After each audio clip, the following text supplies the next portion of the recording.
सचिन नाम का लड़का जो कि शहर में रहता है, वह जॉब करता है। वह सुबह अपने घर से निकलता है और अपने ऑफिस के लिए चला जाता है और वह दिन भर काम करने के बाद शाम को वापस लौटता है और वापस लौटने के बाद वह रात का खाना खाता है और सोता है। फिर अगले दिन वह अपने काम के प्रति बहुत ही ईमानदार था, इसलिए वह सुबह फिर उठता है और अपने ऑफिस के लिए चला जाता है। ऑफिस जाने के बाद वह उस दिन शाम को वापस लौटता है। तब उसको कुछ लोगों ने बंदूक से मारने की कोशिश करी, जिसमें उसको गोली लगते लगते बच गई।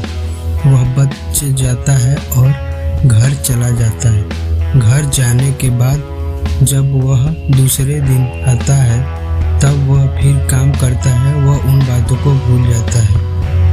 काम करने के बाद वह शाम को दूसरे दिन फिर जाता है और जाने के बाद उसको फिर दूसरे दिन लोगों ने बंदूक से मारने की कोशिश करी, जिसमें वह बच तो जाता है, लेकिन वह उन लोगों का पीछा करता है, जिसमें से 4 लोग थे, जो कि 3 लोग भाग जाते हैं और 1 लोग पकड़ा जाता है और उसको सचिन मारता है। और मारने के बाद उससे पूछता है कि तुम ऐसा क्यों कर रहे हो।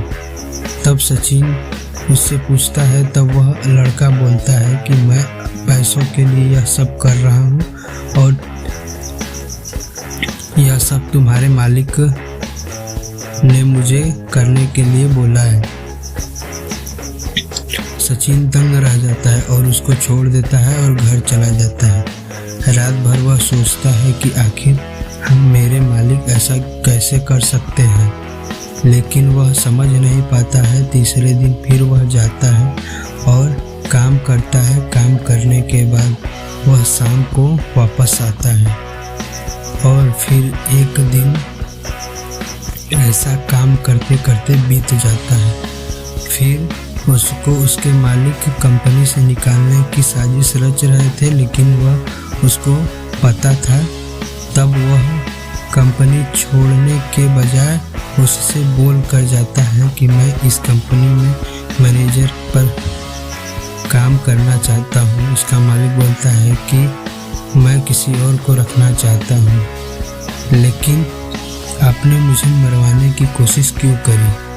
वह बोला, मैं ऐसा नहीं कर सकता, मैं अपने ऑफिस में काम करने वालों के साथ ऐसा नहीं कर सकता। वह सचिन जानता था, लेकिन फिर भी उसको मना करते हुए वह चला जाता है और उसकी कंपनी को छोड़ करके अपनी खुद की कंपनी शुरू करता है अपने घर के पास। अब धीरे धीरे काम करते करते उसकी कंपनी बहुत बड़ी हो जाती है, जिसमें वह बहुत सारे लड़कों को काम पर रखने के लिए बुलाता है और लड़कों का चयन करने के बाद उनको अपने ऑफिस में काम देता है और उसकी कंपनी धीरे धीरे बहुत आगे चली जाती है और इस तरह वह अपना बदला अपने मालिक से ले लेता है मेहनत करके। धन्यवाद।